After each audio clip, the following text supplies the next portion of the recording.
they gathered us in the police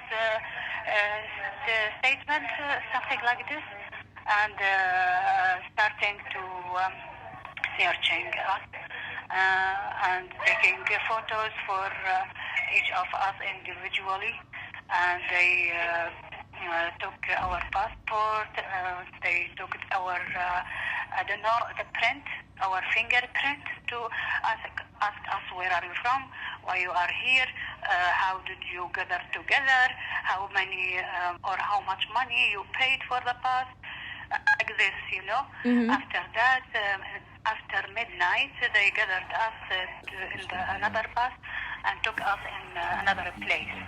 When we entered to that place, the beginning of the entrance of that place was beautiful, and they said, just this night, tomorrow you will leave. Okay, when we entered, we surprised that they entered us in a place very dirty, something looked like a cottage, the place they put the animals, cows or horses. The condition was very bad. The place was very small, and we were about every day they bring about 20 to 50 women and children with us.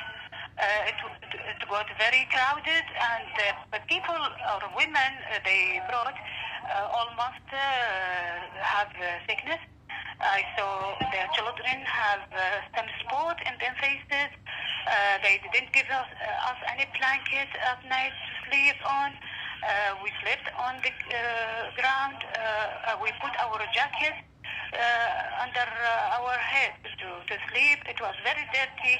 And even we got night by night we got very dirty, very bad smell in that place. Got every night, every day more crowded, and the children were with their mothers in the same place. They slept on the ground. Some of us could get a blanket, but the other we haven't anything to sleep on, and they slept on. Just the children slept on the blanket on the ground, but the mothers and us, the singles, we slept on the ground, and sometimes we sleep on the something like a chair.